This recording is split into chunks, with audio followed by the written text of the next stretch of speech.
That's your place, Nip, with the sirens? Yeah, that's me. You know, Damn. baby.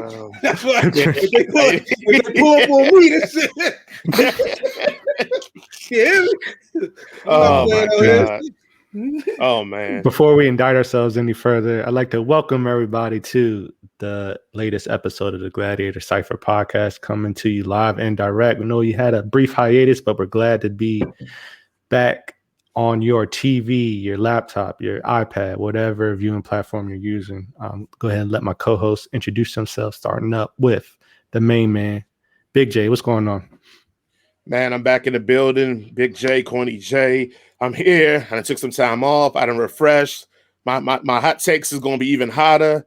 And, you know, I'm only here just to show Nip that I can win in a battle of music. That's the only thing I'm here for. Once I get that one dub, I'm going to retire. I'm going to be in the game and out the game. Grand opening, grand closing, man. What's going on, Nip? Ain't shit. Big Papa Bed Nip. You need your neighborhood alcoholic. You know, I'm around here. You know, you can call me 2 Glock Shorty because we ain't playing with these niggas out here. That's hilarious. You know? So kicking it off. Yeah, I hear that. Hey, that's the ticket. You know, we've had a lot of high-profile deaths here recently. Maybe that's a good segue. We can get started with that, especially within the rap culture. You've had DMX pass, Black Rob, and also Shock G here. And I feel like the latest 2 weeks, those 3 deaths have taken place. I know me personally, I'm a little bit more familiar with DMX than the other 2. But gentlemen, go ahead and elaborate on how these passions may have impacted you or not, or how you felt about them. Well, you know, the old wives' tale is always comes in 3. So this will be, I guess, the 3. You know, I think X is the easy one. So I'm not even going to spend much time on X. I mean, he's a legend. I may have a question about the X thing later on, but so X is whatever. But I think Shock G out of the 3 is probably the most underrated one. I mean, unless you're a real head, you don't really get down how influential Shock G is. Besides the whole Tupac thing in Digital Underground, like I remember growing up thinking I didn't know Humpty and Shock G was the same dude. Growing same person, up. right? Right. And the fact that like Humpty had a backstory, like it wasn't just like, oh, he made an alter ego. Like it was like if you looked up Humpty back in the day or got a magazine, like Humpty had his own interview and he had his own backstory that he used to be like part of this musical group back in the day, and he left them and started rapping. And I think they said like he burnt his nose on a fryer or something. Like, it was this whole wild ass story. And if you don't remember, and Chris may not remember, but I know Nip, you probably remember.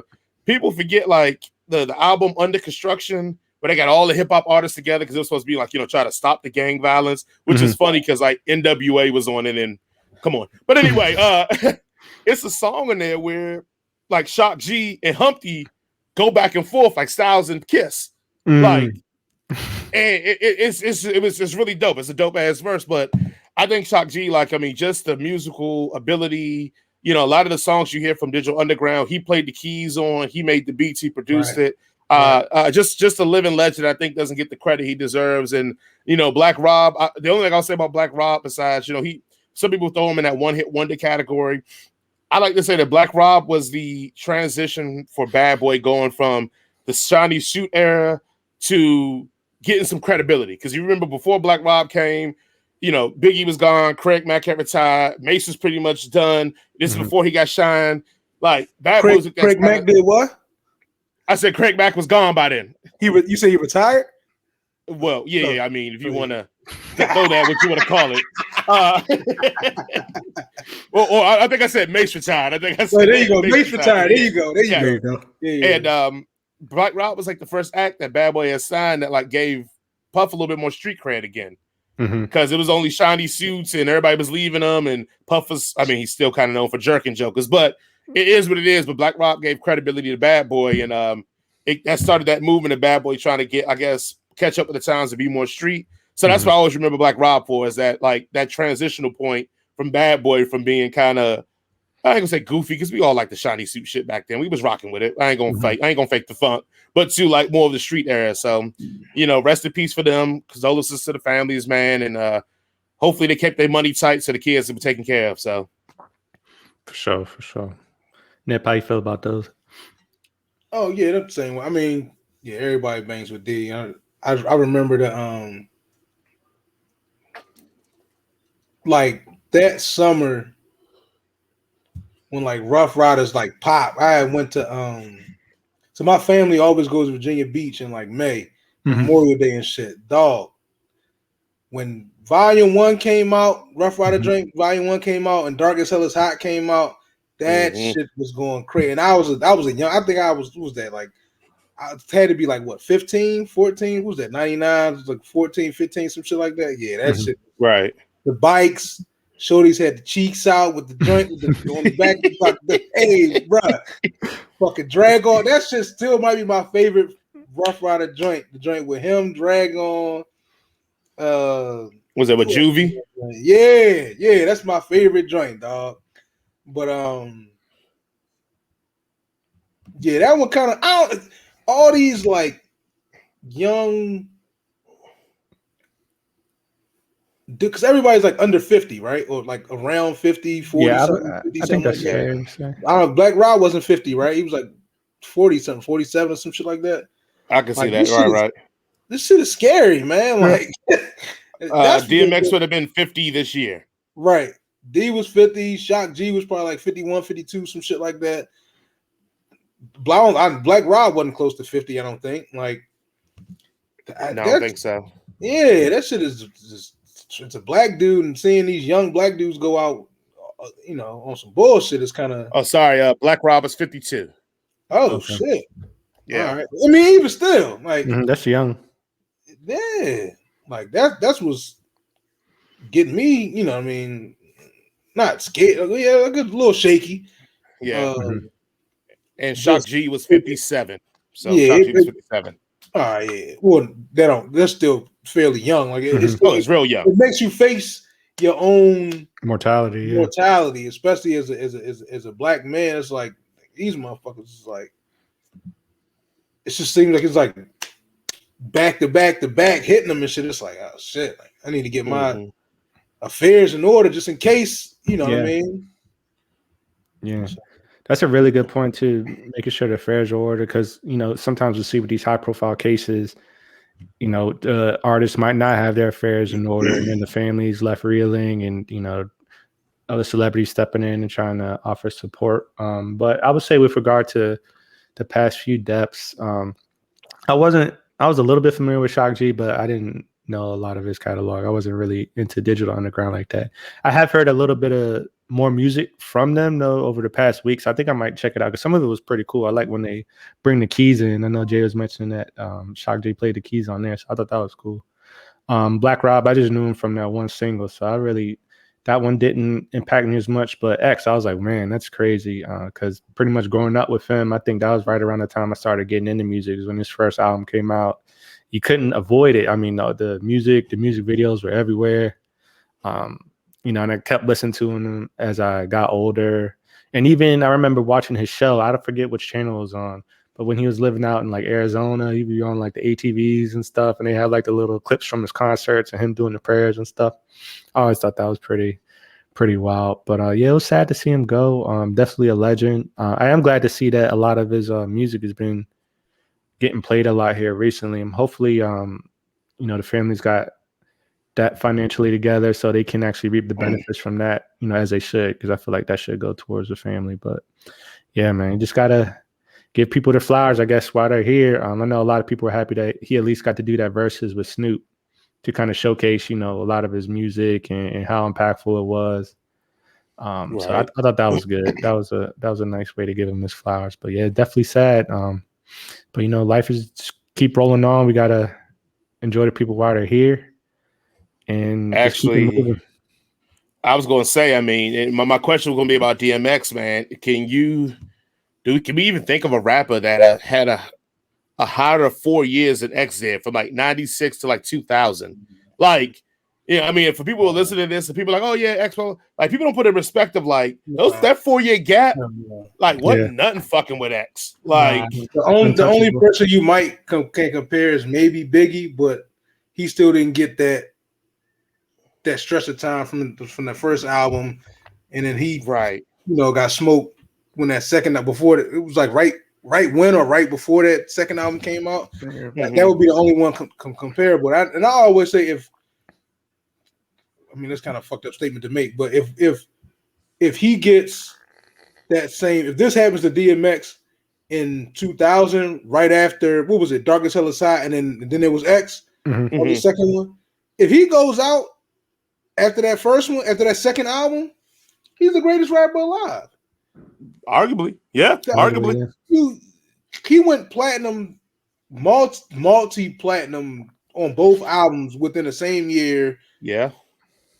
Albums were arguably, I know Darkest Hell is Hot, don't have no skips. Yeah, no skip. Then there was X, might have a couple skips on it, maybe, but like, yeah, the flesh of my flesh, blood of my blood. Yeah, maybe I think one, maybe one on there, maybe. Right, and you got the Rough Rider volumes coming out. Like this dude was, it was a whole. I mean, just even that. Like, let's keep it 100. Like, even the albums on which you like, you can make the argument, the even strengthen your argument that he could have probably went out as the greatest. Let's not forget, like, Mace's 24 Hours to Live. X kills that. Right. Like, let's not forget about Money, Power, Respect with the Locks. Right. X kills that. Right. Let's not forget about 4, 3, 2, 1. X kills that. Right. Like, let's not talk about Money, Cash, Hoes with Jay-Z. X kills it. Like, even the features he's on, like, going to Nip's argument about if you're the greatest, you need to smoke everybody on the features. Everybody. Right. Nobody wanted to be on it. Yeah. He was smoking. Nobody wanted to be on there with X. Yeah, yeah. And so, I mean, we can go even further and go, your impact too when you get a Attack of the Clones. I mean, Ja Rule. I mean, I like Ja. And we talk about we got respect for Ja, but we know what he is. He's DMX. Like, yeah. Yeah. He's a clone. So that's always a Whopper Jr. Right. 100%. So, like, yeah, he even had the Attack of the Clones, and that's always a sign of your greatness when people are already trying to emulate you to make money because the music heads know what sells. So, but I mean, that 4-year run with X, I mean, I would put that up against anybody's and just I can't think. I'm trying to think in my head an artist that, like I said, I think you're right. Big might have been the only one that you could make an argument that was close to that, but DMX even had the white folks. Like, I mean, when I used to listen to X, man, I mean, it was white people that was popping to X, man, and I was like, damn, that's when I first learned that, they be trying to say the N-word on the sly. But that's neither no here or there. So it was like that Woodstock, that famous clip. He's got the red overalls on. It's just like the sea of people out there. Like, you can't even really see the end of the people. And they're doing word for word. They're just in tandem. I'm like, man, that's crazy. That's crazy. Definitely a MC in the time where it's like real platinum. Like, he sold real records, not like no streams or nothing like that. So motherfuckers had to people go to the store and get real money to get behind X. So yeah, that just goes to show his talent and his skill. But definitely gone too soon. And of course, all three of those artists will be missed. Moving along, since we're on the topic of rap, there's a couple of releases over the past week I wanted to highlight, starting with Moneybagg Yo. He came out with his project. Let me pull up the title for him. Let's see, Moneybagg. His album, Gangsta's Pain, came out last Friday. I took a listen to it today, maybe like a listen and a half. So I still got to sit with it for a little bit. But overall, I thought it was a solid project. I think for me, my biggest issue with Moneybagg Yo is like the lack of energy. Like if you listen to like Young Dolph or something, he's got that kind of flow, but he switches it up. People say when you're public speaking or something, you don't want to stay monotone because people kind of start to phase out and not really pay attention. I feel like sometimes Moneybagg kind of falls into that trap, but there were certain songs on here where he would be rapping and he would kind of hop into a melody, which I thought was good because it kind of, woke your brain up a little bit. You didn't really fall into the monotonous drone of like, how his voice sounds. So that was one thing that I noticed about it. I would say lyrically, it was pretty solid. I don't think he kind of blew me away with certain songs. The subject matter is kind of what you expect from Moneybagg Yo. I didn't notice anything particularly new with that. I did notice he had a lot of, I wouldn't say women tracks or like tracks targeting women, but he definitely spoke about situations with women a lot. This is like probably the second time I may have listened to a Moneybagg Yo project. So I'm not sure if this is a reoccurring theme with his music, but I thought that was interesting, especially coming from a Memphis artist. You know, a lot of times they're talking about whooping ass or selling or shooting something up or breaking something in the club, stuff like that. So I thought that was an interesting take to kind of talk about situations with women throughout the album. But overall, I would give it a solid 3. So that's what, if my man had it on, I listen. Okay. My partner had it on. I give it a listen. I would say my favorite track though was number 3, Go. It's featuring somebody named Big 30. I thought that was cool. It had a nice little bop. And it was a more upbeat. It was a little bit more aggressive, which I like, especially with, you know, those Tennessee artists. They make that good music like that, get you in the zone. And then honorable mention goes to the song with Pharrell, because I'm a huge Pharrell fan. It's called Certified Neptunes. I thought that was pretty dope, and the beat was hard on that one too.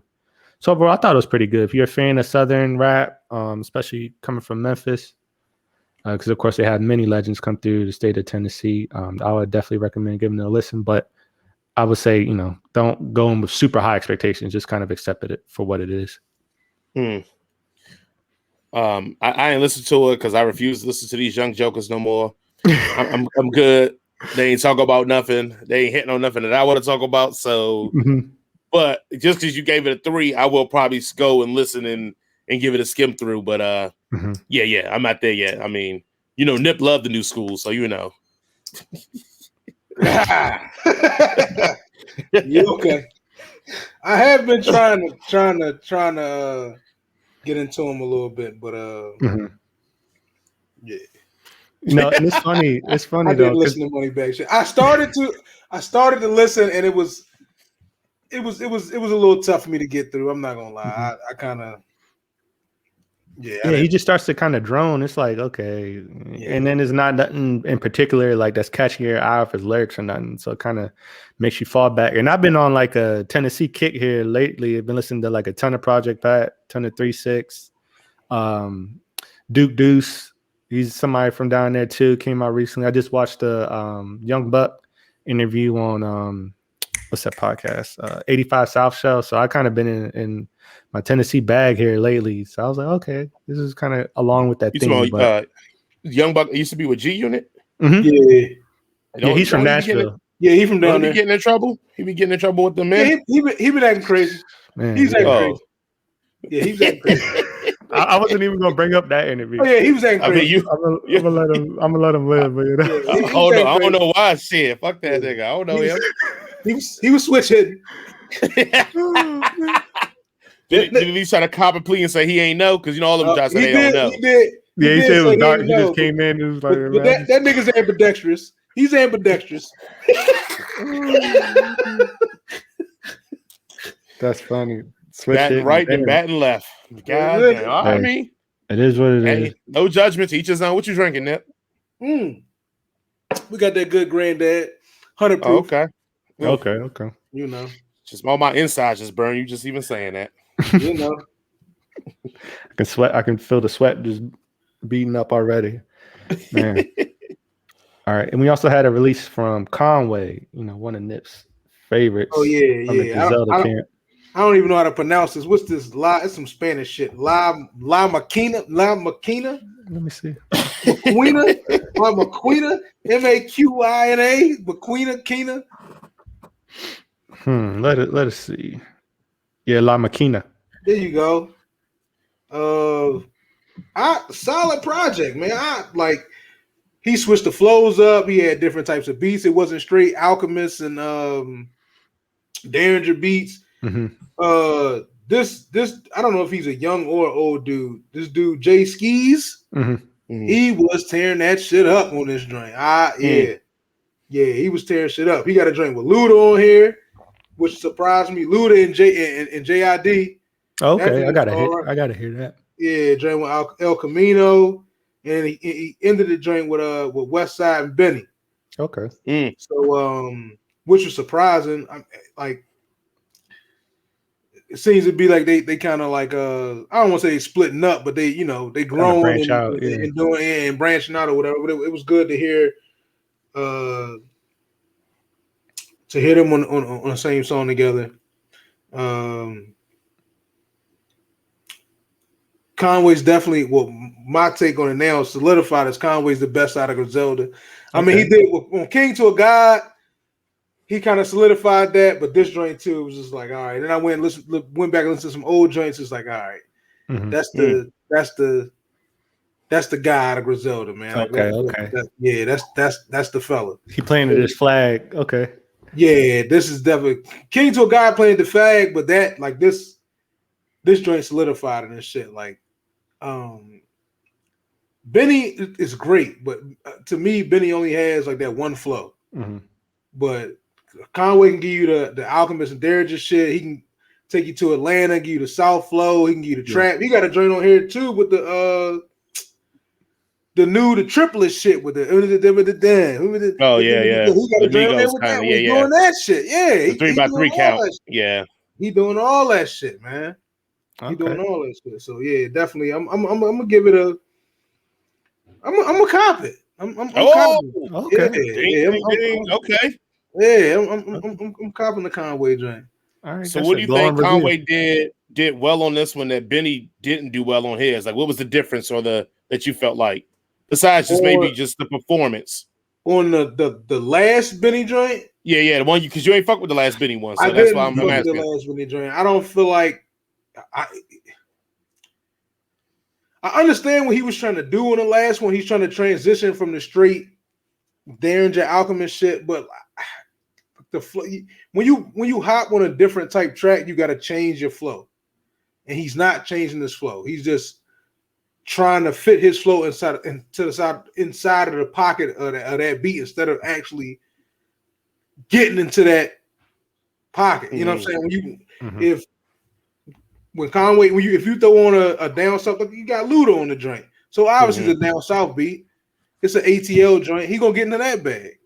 Then he still got his grungy, his grimy shit. Then I think he got a joint on there for the ladies too. I forgot the name of the song and shit. But he got a joint for the ladies on there too. You know what I mean? I guess that was my he don't. Benny doesn't switch it up and show his. It's no diversity to his rhyme flow. I'll put it that way. Right. Yeah. Okay. I feel you. I see you, Conway. I'm going to go listen to that. You giving it a 5. I'm going to have to. Yeah. I'm going to stop it and peek in and listen. Yeah. I definitely got to check that out. I ain't going to say it's no skips, but it's one, maybe 2 skips on that joint. I mean, it's only 7 songs, 8 songs, something like that. So. And y'all check out that Young Thug compilation thing. I like that.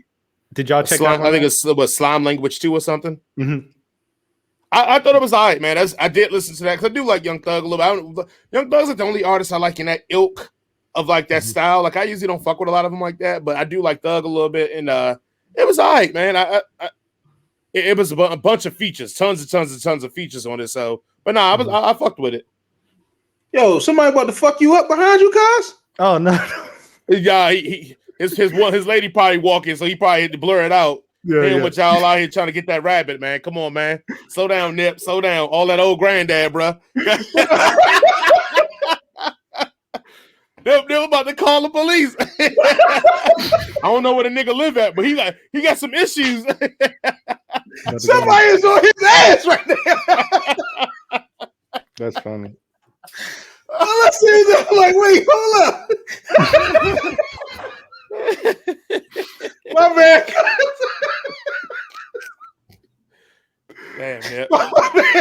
Ladies and gentlemen, this is why you shouldn't be drinking. You know what? This is why you gotta have one and just chill out. You know what I'm saying? Stay clear to 100 proof. What else we got on tap, Chris? No, I was gonna say I got another question too. So how would you compare this against from a king to a god? Oh no, it's not on that level. No. Okay. Like that's King to a God was album of the year type joint. This might be like, I don't know if it's best hip. It might be best hip hop album of the year, but it's not album of the year worthy. Oh, okay. No, but it's still official. It's official tissue. Do you feel like with Griselda? Because I mean, I know they're popular in certain runs in like the hip hop community. I kind of almost feel like I ain't gonna say, I hate to use the word. They're wasting all their classics when everybody not listening. Like, but my comparison to this is like, you know, we all know the J line, like, you know, Reasonable Doubt classic should have went double plat. Like before people started listening to Jay-Z, like his best work was probably already in the can, which is Reasonable Doubt. Mm-hmm. Like, I'm pretty sure Nip, you would agree with that. Like his best work was Reasonable Doubt, and everything he's made since then has never been that good. Like, I kind of almost feel like Griselda, like, yeah, it's the same thing. Like they're getting all these classics that are given to us, and when they finally do blow, I feel like jokers like you gonna feel like, damn, like they not putting out that same fire they did back when they were still kind of more of a, I would say a niche hip hop group, but the masses weren't included on what they were rocking with. Which Griselda has a huge following. So, but you know what I'm saying? Like I just feel like not to throw shade. I don't know if they'll ever be to that step. I think that time, their music feels good to like cats like me. I don't think it's going to catch on to like these fruity ass. Wait, I can't say that. Shit. You already been there, yeah. Like the majority of music listeners, hip hop, if you want to call it that now, is like on a J. Cole, Drake type where they want melody and singing and all that shit. Yeah. They're not gonna catch on mainstream like that. I don't think like so. When Jay-Z blew, it was like it was still rappers rapping. Like people were still rapping up until like what 06, 07, 08, something like that. Mm-hmm. Right, like, right. When did T-Pain come out? Like 05, 06? Like when that shit started swinging and everybody started doing the melody and all that shit, yeah. But people were still rapping. So when Jay came out with Death Auto-Tune. No, we're gonna skip the I was gonna say the Blueprint, yes. I was gonna bail you out there and be like the Blueprint. Like you're gonna make an argument the Blueprint was like the last like in that era, right. Blueprint was classic like rap 02? album. Blueprint was 02, right?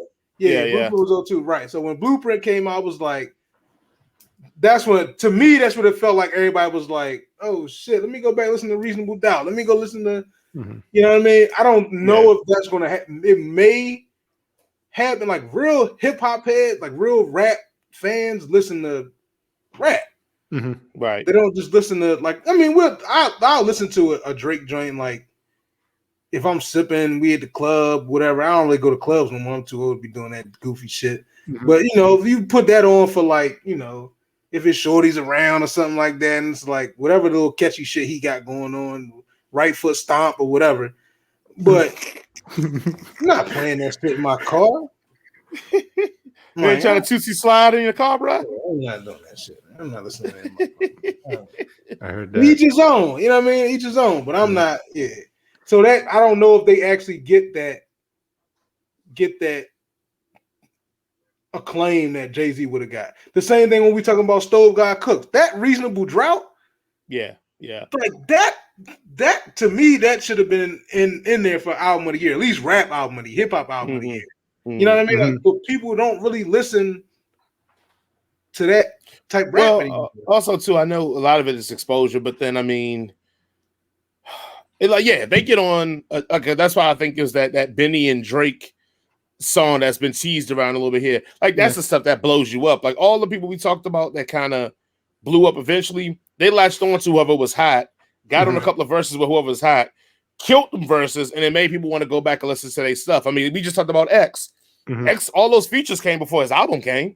So by the time the album dropped, we was like, oh, we got to hear this dude because this dude is just ripping everything. I mean, hell, I know all of us, because I could count for at least two of us on this show, at least bought a Drag On album because we ripped it on the volume 1 of Rough Riders. I think that's what it is. Like, but the problem is, the point I was getting to is that I think those type of artists that we talking about, they don't want to rap with those guys. Like, let's just call a spade a spade. Like, I like Kendrick, I like Cole, I like all of them. Yeah, but they don't want to rap with them guys for real. Like, they love the novelty of saying they're dope, but they don't want the dopeness to come on their track with them. I think Kendrick could probably get busy with him, but I don't know. So too. I don't think he could. Even with that, I don't know if he could go. Like, I don't think Kendrick could get on a Derringer beat and get busy like them. I think he could get on Alchemist and get busy like that. You didn't hear the joint he had with Pusha T? I thought that was tough. That was real tough. And Pusha's one of those. Which joint was that? The Troubles on my mind. I smell crime. Da, da, da. What song was that? Ooh, you want to see a dead body? Oh yeah. He got off on that one. I thought, and, you know, Pusha. That's one of my favorites. He's kind of on my mind. I said that the crime. I was like, yeah. He got busy on that joint. He did. Yeah, so I think he could do it. I think he can do it. Get down with him. He might be able to get down. But yeah, I think he'll gain. I think the Griselda camp they'll gain more traction. I think with some of the people that might not be as familiar with them, like y'all were saying, as they do more features, because we're seeing Conway's definitely open to doing features with a little more prominent artists, especially like he was on that Juicy J album. You know, kind of in a different light on that song because that was a little bit more clubbish, upbeat track there. So yeah, I think they'll get more fans. I don't think they're going to be super mainstream ever, just because of the subject matter and how they deliver. But I do think we'll see them get bigger over time, which would be dope. Speaking of Pusha, man, Pusha, that new track that he on, that new single he killed that thing. What a homeboy, nothing to lose. I forgot who. I don't even know whose song it is because Pusha killed that thing so hard. Like I don't even know who dude's song really is. But I heard it, but I don't. Yeah, I don't. Is he a rapper? The other guy's a rapper or what? A singer? Yeah. Like that quote I put up about the Chargers chain, make him say, make the junior say Alba. That was Pusha's line on the joint. Like, yeah, Pusha, yeah, he go off on that thing. That's a dude that I don't even see a day where he fall off because he's just so grimy that yeah, he's still in it. Yeah, that's a Grim Reaper. He Holt still got that dub with Drake. I'm like, I hold Pusha in super high regard. So I'm glad he's still delivering good quality content. Somebody else that was delivering some I don't know if it's good or not, but definitely some quality content here recently. Dr. Umar Johnson on the Breakfast Club. Gentlemen, I don't know if you had the opportunity to hear that interview, but that was one for the record books. Look, man. I heard that shit, bro. Let me start off with saying it because I'm gonna start off with some love. I'm gonna do a Joe Budden. I'm gonna start with some love. I like Dr. Umar, man. I like him. I like this dude a lot. I like what his ultimate goal is. He's all about, give us free. So I'm all for that. But man, like, one, you can't come on an interview and be like, if I was in the other ethnic group, the school would have been built. Nigga, people gave you money. Shut the fuck up. Mamas gave you a bunch of money to build that fucking school. Don't try to shame us now and be like, oh, well, if y'all gave up some free time and labor, some free time and labor, we could get it done in 3 weeks. Nigga, who got $250,000 worth of work? Yeah, who's taking 3 weeks off their job to help your black ass? Like, and I know what us just point, Jason. No, fuck that. That's the problem. Like, we expect to do things on the strength that we all black. All them other groups he talked about, they pay. I know a bunch of Jewish cats. I know a bunch of Latino cats. Hell, Latino cats that help paint my house, but I still got to pay them for it, and we cool like that. Like, we pay for all of it. They pay for that shit. You're not getting 3 weeks free work from an HVAC guy, an electrician, and a plumber. We're not talking about a house. Like, if my man say, yo, Nip, can you fix my car for me for a couple of a case of beer or something? All right, yeah, cool. You want me to fix a whole fleet of cars? A whole fleet of niggas? A whole enterprise fleet. We'll pick you up. Right. 3 weeks of what? Right. To volunteer 3 weeks, you out your fucking mind. Right. Get the HVAC system in. If you need it touched up, I got you. I'll do that for free for you. But yeah, don't tell me to put in a whole HVAC system and a whole plumbing and a whole electricity. Like I said, my whole thing is like, don't shame us. No, because we the only communities that we not. And is he right on principle? Yes, we are the only communities that don't got our own shit that's made by us, 100%. But the part of the reason we don't got it is because we all want to get the fucking hookup. We want the hookup from each other. Like, let's be real. Like, even the platform we on now, like, we building this platform together. Mm-hmm. You know how many niggas on that we rock with? Oh, so I don't call them niggas, but how many people we rock with that don't listen to our shit? Mm-hmm. But as soon as, let's say, we blow or something happen, then they all want to, man, I was on it. Oh, you got the facts. Come on. But you see what I'm saying? So, like, and we asking for is for their time. We're not asking them like to do nothing, not to buy nothing. We just said, give us your time, listen to our stuff, and give us feedback so we can get better. Man, I can't get a joker to listen to a whole show, not because it's bad. It's because the motherfuckers like, oh, well, I had to, do like all stupid shit. I had to go watch Scandal. Like, motherfucker, like, stop it. But like I said, but that's us. Like, now if he wanted to talk about that stuff, 100%. But don't ask nobody to be like, oh, but we don't want to give up the free stuff. Man, stop it, Dr. Umar. Like a lot of jokers gave you a lot of money to try to build this school, and now you still trying to blame us like it's our fault the school ain't built yet, man. What's going on, Wyatt? I see Batman and Superman. Superman better though. Always remember that. That's the Wyatt cut, not the Snyder cut. Right. So that was my first strike order. My second strike order is you can't blame everything. I'm gonna leave that for Nip to blame everything on racism. I'm gonna leave that for Nip because I know that's Nip talking point. I'm gonna leave that to Nip. My third strike order is he's talked about that interracial thing before, and I'm not even doing the hit dog holler because I'm in an interracial relationship. Because even my man Nip talk about you are the woman you ride in on, and that's my man 100 grand and all. So I'm not sensitive about it. And my boys both know, and anybody that know me, I talk openly about my interracial relationship, and I keep it 100 with how I talk to my wife and blah, blah, blah. My point is like, don't on one sentence be like, oh, I don't like it because blah, blah, blah, blah, blah, blah, blah. And then on the second sentence, be like, but I still talk to you and say what's up to you in the streets. Hold on, bro. You just told me my whole relationship is illegitimate in your eyes. And then you're going to be like, well, I still be nice to you. I still be nice to you. Like, nah, bro, why don't be, I really not be nice to me. And the other part of it is like, he looks at it like, oh, well, we're going to do this. It's not going to strengthen the black community and blah, blah, blah. But yet you mention that anybody that gets with African, the diamond dream is African. So in my situation, my wife, family, I'm doing pretty well. If I stay married to my wife, chances are I'm going to inherit their fortune with my wife. You know who gets that? My black daughters. Black children. So, like, and I'm going by black by his definition, that the dominant gene, because the black most, So by his logic, dumbass theories. So by his logic, I'm actually uplifting my community because I'm gonna put 2 black chicks in the world that's gonna be millionaires and be able to. Like, so come on, man. Like, and I'm not saying because he probably didn't get a chance to fully put context on it, but don't disrespect the interracial relationship. Put it in the sense of say, hey, I don't like interracial relationships when the black man's rich and the white woman's not, or the white. Then I would say, okay, I'm with him. But like, you just put a whole blanket on over it and goes, oh, if you do this, then it's just gonna mess up the black community. Like, stop it, bro. You talking about the chick Osaka and her Haitian daddy, blah blah. Motherfucker, she was born in Japan. He ain't got no goddamn Olympic tennis team. Thank you. And he's forgetting that Japan funds her for the Olympics. Is Haiti going to fund her? Because according to Dr. Umar, she should do it for free.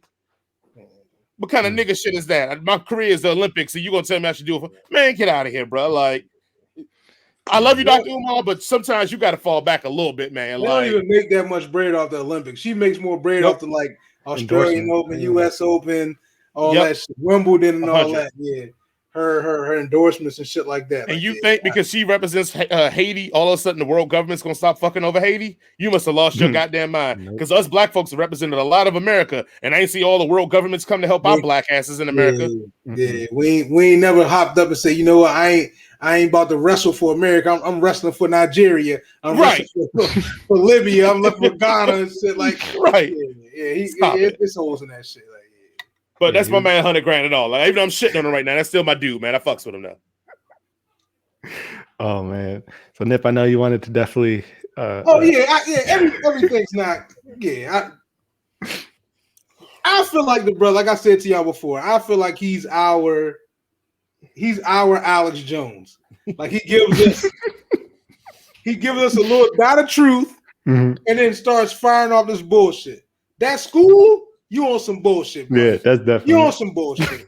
You done took these people hard-earned money, and now all of a sudden, how long has it been? It take 5 years. You said that school got renovated in 2013. It's 7 years later. If that school got renovated in 2013, it's still usable, bro. Yeah. It's still functional. HVAC ain't that fucked up. Electrical ain't that fucked up. Plumbing ain't that fucked up. I don't know what type of scam you running, brother, but that ain't it. Well, you need 3 weeks of work from a plumber, electrician, and an HVAC guy for free. Like just 3. And you still need. I see you putting up the Red Lobster donations. You know what I'm saying? Like, come on, dog. And to keep it a bean, when he talking up, I don't want. It's a couple of reputable establishments with scantily clad women that I've seen the brother being patron of before. So don't come on. Let's just not do that. Like let's not do that. Like come on, bro. Hey, look, Let's not do that. Let's not activism pays very well, man. Let's not do that. We're not gonna do that. What do he call himself? Prince of Pan-Africanism? Yeah. We're not gonna do that, POP. We're not gonna do that. Like, come on. Yeah, he's definitely down POP. Yeah. Yeah, we're not gonna do that, POP. POP is definitely down with OPP. We ain't gonna do that. I know for me, definitely the funniest part was when he was talking about the Snow Bunny crisis. What he called? Yeah. Snow Bunny crisis. And I think we need to get y'all brothers some slippers. They got. Yeah. We gonna order some. He said they got white niggas. We gonna order some white toe and some pink toe slippers for y'all brothers. For y'all, what do you call it? For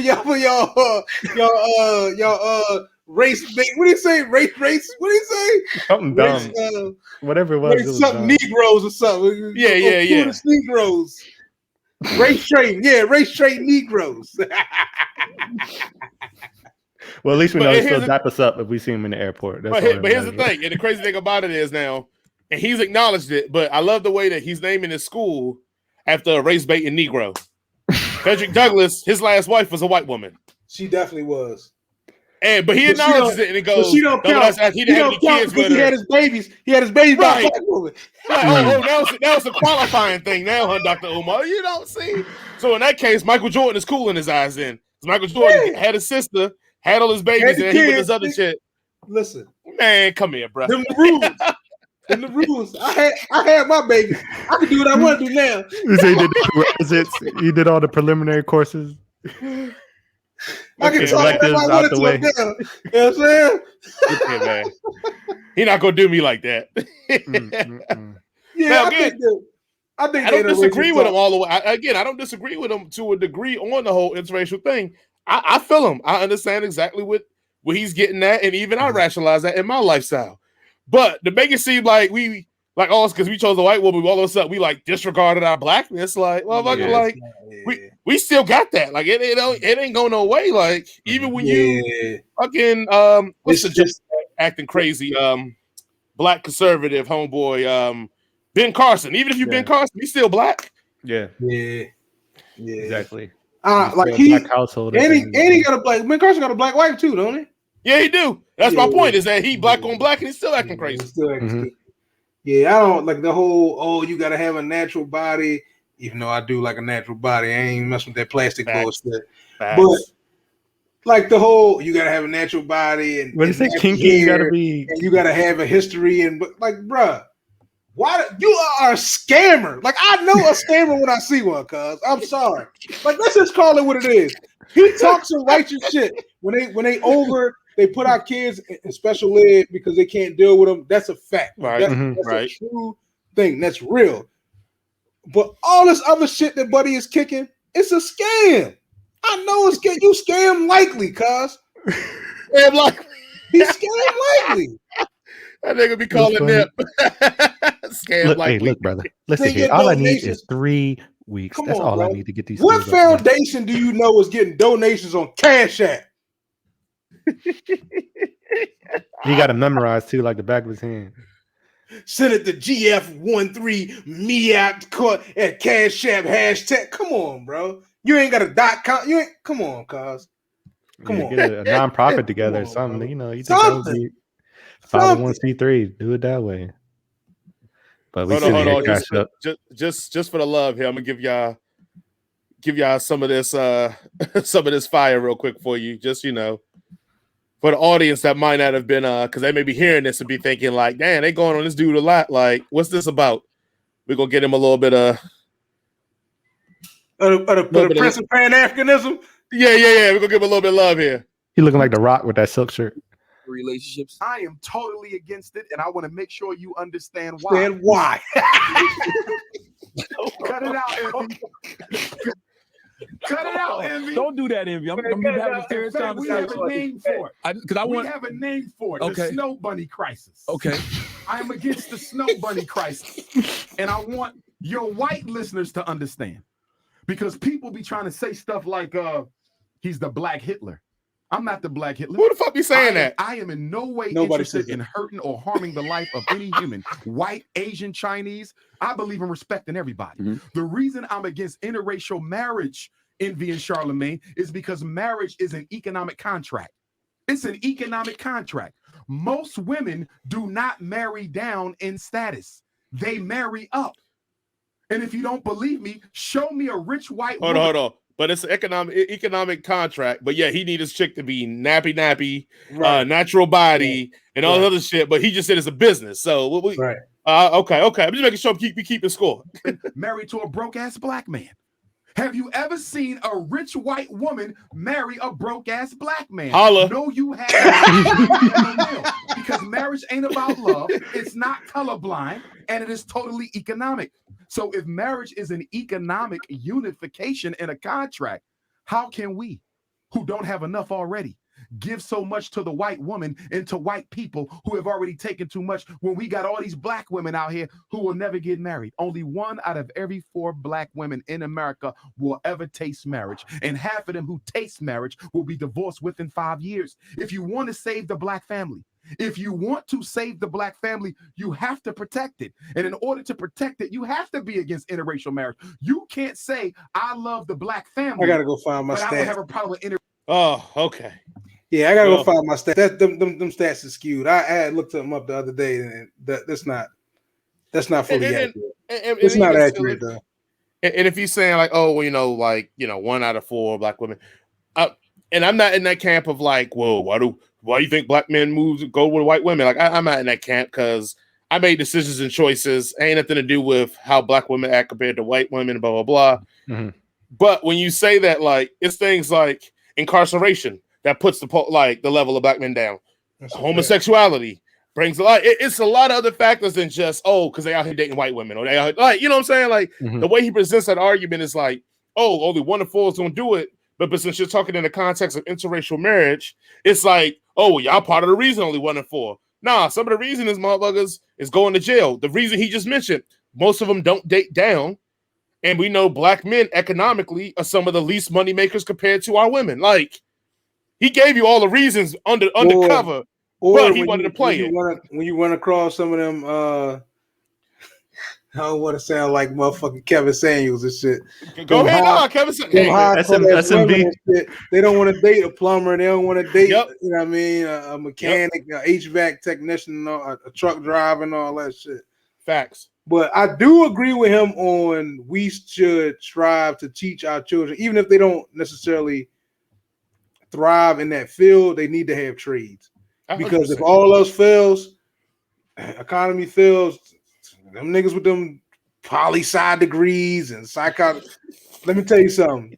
If they fire my black ass from this job tomorrow, I can go ahead tomorrow and fix cars on my own name, or fix buses and trucks on my own name. If an electrician go down, he could fix a house up. A carpenter can come build some shit. You can't. I got this African American studies degree. Yeah, you're right. It's like that Kanye skit. All these degrees. That pandemic hit. Them motherfuckers was right. PPP. Come save me. What Meth and Red be liking this on PPP? PPP, come save me. You know what I'm saying? No, he's right. He's I'm with him on that one. The whole you can't love black people because you don't have the interracial relationship shit. I can't speak on it. I ain't never came on my side outside of my yard to play. I don't know. All that snow in Philadelphia, you ain't never played in it? I ain't never played in snow, bro. Not never. I done got me some little rice and beans a couple times, but I ain't got me some hot salsa, but I ain't never played in the snow. As long as it still said Afro in front of it, you was fine. That's it. Afro Caribbean, Afro Cuban, something. Yeah, I ain't playing the snow, baby. That's funny. Chris, what's your thoughts on the doc? Like you said, I think he kind of ropes you in with making sense about some stuff. Then he kind of just goes off the deep end with some of the points. And like you said, people throwing out stats. It's so easy to use stats these days. You know, you hear something, they say, well, 1 in 4. I'm like, where are you getting this? You got to show me an infographic or something these days. I'm just tired of hearing numbers thrown out. But anyway, I think he had some good points in the interview. Like, I appreciated the points about the kids and whatnot. Because I know my mom told me when I was little, they were trying to put me in some kind of program, put me on Ritalin, said I had ADHD or something. She was like, no, he's not, ADHD. He's just bored in class. And sure enough, that's probably what it was. And had she not been, adamant about that, I don't know how my schooling would have went. I could have been in a completely different position than I am now. So I think those points are pretty good. Interracial stuff was just a mess. I'm like, dude, come on, get with it. Get with it. Sorry, y'all trying to protect y'all team. It's cool. Look, man. Look, when we say our feet gonna be warm in the winter because we're gonna have the slippers, right? We got the mail. They're gonna have the slippers. Look, man. I'm copping them drinks for y'all next week. Who want the white? Who want the pink? Look here, man. The Air Force buttons, the Air Force Ones. I'm just going off the information he gave me, and it was like, hold on, that don't sound right because I'm broke and I ain't gonna get really much of nothing. And I'd be damn sure I know that woman upstairs got a lot more wealth than I got. Oh man. But no, I mean, it is what it is. He's doing what he's supposed to do. The fact that we talk about him, he mission accomplished. Sensationalizing, and he gonna get some sisters to send him some more Red Lobster gift cards and donations. Hit his cash app. Donations. Funds. Gifts. Donations. Oh man, I would love just to see a segment with Dr. Umar and Kevin Samuels, bro. Oh, I ain't that far from that school. I'm riding down that motherfucker one weekend. I'm telling you that right now. It's in Delaware. I ain't that far from that shit. Yeah, I'm going down that motherfucker. Oh yeah, you got to scope it out. Scope it out. Yeah. What black people live in Delaware? It's a few. I got some homies who live in Delaware. They out there. Delaware State. Wilmington get a little crazy over there. Yeah, that's what I've heard too. Yeah, they get a little. They out there. Yeah. Look, isn't that where Biden's from? Don't play with Biden's hometown, man. Yeah, look here. That sounds like a tax shelter. That sounds like a tax shelter to me, right there. That's what I'm building in Delaware. That's the reason why they moved there, though. Yeah. That makes sense. I've been thinking about it. Hey, look, you better stop. Hey, look, while you said Biden name, Nip got real serious there. I don't know if you saw that look Nip gave. I'm not doing this. Come on, Nip got real serious. What's going on, man? You got something on your chest? Go ahead. I don't even want to. We gotta hold him. I'm so tired of this motherfucker, man. He done lost his goddamn eye. Because Dr. Umar talked about that during the interview too. Yeah, he doing the same thing for black people Obama did. Yep. Facts. Not a goddamn thing. Yeah, facts. That's a fact. That's a fact. It's a shame. That's a fact. But Day one. That was a bar. Like, day one, you talking about you preserving transgender rights and all this other shit, but you in the prelims talking about if you're not black, then if you don't vote for me, then you're not black. It ain't did one reparation, school loan, protect the niggas against the Cop Act, nothing. Not a goddamn thing. That's a fact. Like those, you can't argue against that shit, bro. Yeah, all the lynching laws and the Emmett Till, all that kind of stuff hasn't been pushed. I like the bar he was saying about we're trying to vilify or deify some of the politicians to say, okay, hey, well, Trump, it's all Trump's fault, or Biden's gonna be able to do XYZ when it's the same system that's been going on for hundreds of years. So, we shouldn't harp on these individual candidates. It's a system that needs to change. So I agree with that point. I thought that was a good one. Right. I know he also spoke about some of the recent shootings that have been going on. Seems like we get a new one every day in the news, man. I'm just so tired of looking at CNN. My part-time job, sometimes I throw it on the TV. I just press mute, man, and listen to a podcast or something. I'm just sick and tired of this stuff. But gentlemen, tell me how you felt about the recent news, the headlines we've been dealing with. What are some of your thoughts? I'm gonna let Nip go ahead and get off on that one. Oh shit! I got to protect my team. Remember? Yeah, definitely protect yourself. I'll start by saying racially profiling, racial inequities, abuse by law enforcement, over policing black neighborhoods is definitely an issue. I just want us as black folks to be careful of the instances that we attach ourselves to and make hashtags and want to make martyrs out of people that might not necessarily situation. I'm not gonna put on the people.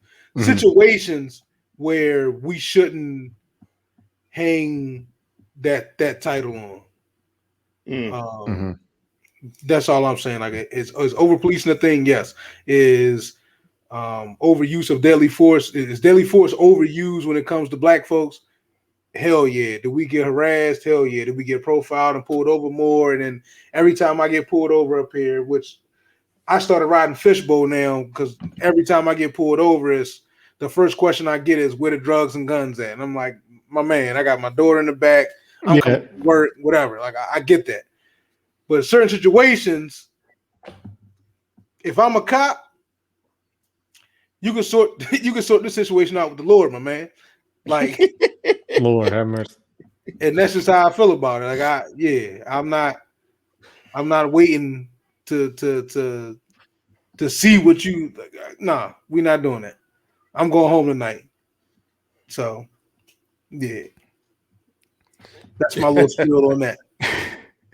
I feel like I think we were talking about this a little bit before the cast too. I'm okay with people getting up in arms about each instance that goes on, because I feel like, a lot of times we don't get the benefit of the doubt beforehand. The innocent until proven guilty. Is a lot of these times we're getting approached as guilty and then trying to prove innocence later on. So I'm completely fine with us getting on people's necks about these killings that happen, like, because they need to have a lot of light shown on them so we can get to the bottom of, okay, was this justified? Was it not justified? What's going on? What are the details? Because if not, they just get, scot-free. We've seen this a million times before, where people show up dead for no reason, disappear, and just nothing happens. So I think we really have to keep the foot on the gas and really, try and hold these people accountable. And if it turns out in court, or however, it comes down to the verdict that, okay, this was justified or XYZ, let that happen. But, I think we have to keep on just raising awareness about these things. Trying to figure out, I guess, how we can get some sort of legislation passed. I don't know if it's going to happen, but because we see, one group, and not to compare, apples and oranges, but like we have one instance of a mass shooting where we've been dealing with, systematic oppression and violence for hundreds of years, and we can't get an executive order. It's kind of like crazy to me. So I don't know. It's just like, at some point you're like, well, what can we do? It's like, do what we can do, keep the foot on the gas, always shine a lot of light on these cases. And, if it turns out how we wanted to, good. If not, just keep doing our part and trying to make sure that at least the folks policing these areas know that this is going to be a very life-altering decision that they're about to make, if they go to approach one of the black people in these cars or out on the street when they're patrolling. So hopefully they have that in the back of their head before they do something crazy. But it's definitely unfortunate to see all the loss of life that's going on. Definitely prayers and thoughts to the victims and the families. And yeah, I don't know what the way forward is, but we got to find something, because this is it's wild, man. Yeah, I mean, and like you said, we argued about this in nauseum before the show, and I get everybody's saying. I think the biggest thing for me is that I think, one, we've gotten to a point where officers have all the benefit of the doubt when it comes to every situation. Yeah. And I know some people listen like, whoa, whatever, because every time something happens, our community gets up in arms. Well, like, we get up in arms because, again, they're always given the benefit of the doubt. So, and I say that in the sense that we'll watch every video and everybody will analyze to a T if the force was justified or not. And I think we brought up in the pre-shift that, like, no other country has this issue. And when I say no other country, no other country on the status of us. Because I know I love when I use the examples of like these third world countries that's all jacked up and go, oh, well, look about this, and they kill each other. compare us to the Englands, the Frances, to all the major players. They don't have these kind of gun police shooting issues in their country. So either two things is going to go here. Like either their citizens are a lot more docile, or their police are trained to handle situations differently. Mm-hmm. And I tend to believe that it's the police are trained to handle situations differently than our police are trained to handle situations. We pretty much have made it okay for officers to take whatever emotional state they are in at the time and use that as the basis of how they are allowed to police. If they feel like, if they feel like they got something on their chest and they're going to make you bow down to them, the next person they pull over, they can fuck with you and do what they want to do to you, and then put you back in your car on your way, and ain't nothing you could do. Officer, and so and that goes beyond just the killing. Like we get to the point where it's the killing and the death. I tell everybody, all the friends I associate and all that, especially my white friends, I go, F the killings, talk about the harassment. The harassment. You stop the harassment. Yeah, exactly. You stop the harassment, a lot of this stuff will go down. But they don't believe the harassment really takes place. Yeah. So when I tell them my stories of harassment, well, why would they do this? So even in those stories of harassment, they still try to find what I didn't do correctly that made them respond the way they responded. Yeah. I was one time, me and my wife got pulled over. She was actually driving. The kids in the back. And I was telling a family member on her side about the situation. And when we got pulled over, man, I put my hands on the dash. I told my daughters, I said, either put your hands in your laps or put them on the seat in front of you. My wife is just normal chilling. The cop comes to the thing and talks blah, blah, blah. And he sees me, my hand on the dash. He goes, "Oh, sir, you can put your hands back. You're fine." I said, "Sir, I feel more comfortable with my hands on the dash." Yeah.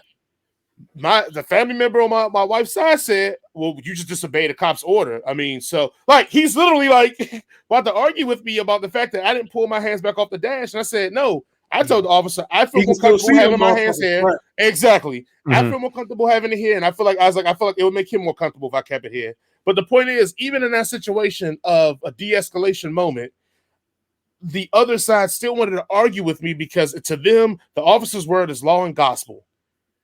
And I don't know any other society, unless it's a system of like almost dictatorship, where the enforcers of the law are pretty much the end all be all. Like only in dictatorships that happens. No other free democratic country has it. Like you're allowed to argue with cops. They are community servants. Just like I'm allowed to yell at my congressman, I'm allowed to yell at a cop. So it's the issue is that we have normalized cops' ability to almost be damn near Judge Dredd, jury, and executioner if they want to, depending on their feelings at the time. And imagine if we lived in an era with all, we don't say imagine, we've all lived somewhere through this era. If Homegirl didn't take the tape, record that video of George Floyd, Chauvin's walking free right now. He's in the streets doing it again. You know what I'm saying? Like we can go through so many scenarios where the videotape is what even put them in a situation where we can have the discussion, because what they actually put on the police reports weren't the same thing. When they put on Chauvin, on Floyd's police report, it's like, oh, he died from an overdose. Well, if that video wasn't there, that just would have been down as an overdose, and we would have been. So how we look at that is like, man, that's sketchy as shit. The other side looks at it and goes, well, he did have drugs in the system, so maybe they just didn't know. Motherfucker, a knee was on his neck. Stop it. I'll be like, let me put my knee on your neck. And you tell me how much overdose. I don't even need the whole 10 minutes. Give me 3.5. Yeah. I'm like, go take some aspirin. Put this 200 pounds on your neck. Right. Go take some aspirin and let me put my knee on your neck. And see how you. And so that's my biggest thing is like, how do we get out of normalizing bad police behavior and normalize like reform to get better police behavior? And I think the only way we're going to realize that is, well, I don't think we'll never realize it, because let's be real, it's in some of these people's DNA that the cops are protecting us from them. So to them, they're always going to see what we do wrong.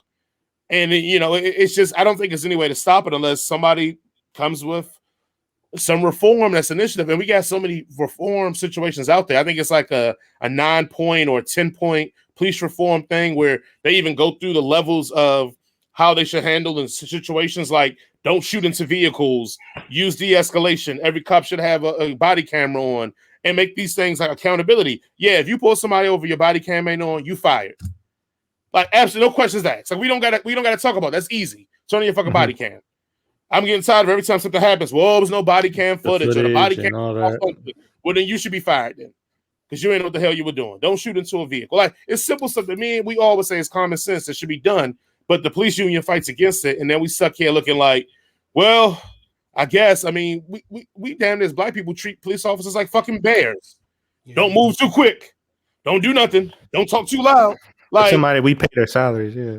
Right. Like it's ridiculous, man. I mean, I feel bad for all the families, even for the ones who I ain't gonna say deserved it, but the ones that probably are more questionable than others. I feel bad for all the families, man, because losing someone, especially to police situations in this climate, no matter right, wrong, or indifferent, it hit different now. Like it just feels different. Because now you got to deal with the media, everybody coming around it, and it's just it is what it is, man. Just shout out to the families, man, and I keep them in there, keep those people in your prayers, I guess. For sure. Well, on that note, do we have any closing remarks from our co-hosts tonight? Anybody got anything on their chest you'd like to get off before we close up? No, I ain't got nothing, man. I'm gonna pray for all you brothers in the Snow Bunny crisis. Hey, don't worry, man. It's nice and comfortable over here. You ain't gotta pray for us. Yeah, you gotta pray for us. Oh, you got your water? I got my water. What did Denzel say in that movie? Brothers dying of thirst. The Malcolm X movie. That's funny. Yeah. Oh man. Shit. Well, folks, this has been yet another episode of the Gladiator Cypher podcast, a Headcanon CIrcus production. We're glad to be back from our break. Be on the lookout for more exciting content from us in the coming weeks. Going to try and get back on a regular schedule for y'all, bringing that heat, talking about these topics that are important to the culture and really giving it to you straight. You can follow us on YouTube, Instagram, Facebook. Make sure to fan us, like us, subscribe, and definitely engage as well. We'd like to see comments. Tell us what you think about the podcast. Were we crazy about this point? Are you a big Umar fan? You think we had it wrong? Kind of give us your takes on this. Did you love the Moneybagg Yo? You thought it was better than everything else that came out? Did you think the Conway album was trash? Let us know your thoughts. Let us know how you feel. We'd like to go back and forth with our ringleaders, as we like to call them, our special fans there. So definitely look out next week for our next episode. And that's it for this week's. Y'all stay safe out there and be blessed. Peace. Hey, we didn't land on Plymouth Rock. Plymouth Rock landed on us.